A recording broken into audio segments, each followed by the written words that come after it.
He talks about fictional characters like Hannibal Lecter. Yes, bro. I love Hannibal. Talk about windmills cause cancer. Yes. And what you will also notice is that people start leaving his rallies early out of exhaustion and boredom. Exactly. And I will tell you, the one thing you will not hear him talk about is racism. you. You will not hear him talk about your needs, your dreams, and your desires. And I'll tell you, I believe you deserve a president who actually puts you first, and I pledge to you that I will. Vice President Harris, thank you. President Trump, on that point, I want to get your response. Well, I would like to respond. Let me just ask, though, why did you try to kill that bill, and successfully so? That would have put thousands of additional agents and officers on the border. First, let me respond as to the rallies.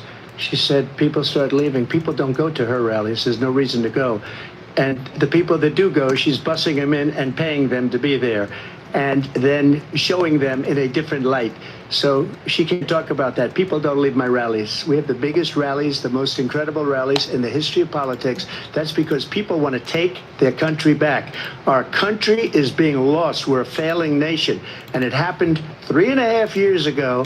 And what's going on here, you're going to end up in World War III, just to go into another subject. What they have done to our country by allowing these millions and millions of people to come into our country, and look at what's happening to the towns all over the United States. And a lot of towns don't want to talk. It's not going to be Aurora or Springfield. A lot of towns don't want to talk about it because they're so embarrassed by it. In Springfield, they're eating the dogs, the people that came in. They're eating the cats. They're eating the pets of the people that live there.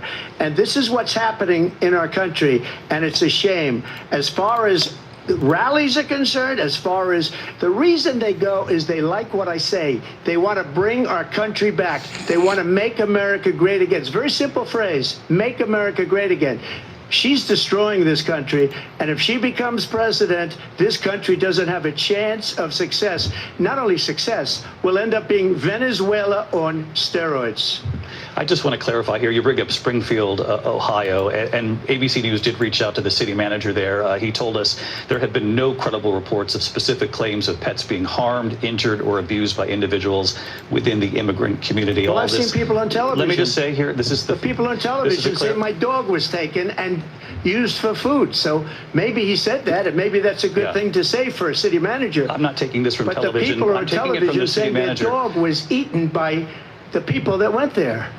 Again, the Springfield city manager says there's no evidence of that. Vice President Harris, I'll let you respond to the rest of what you've heard. You talk about extreme. This is,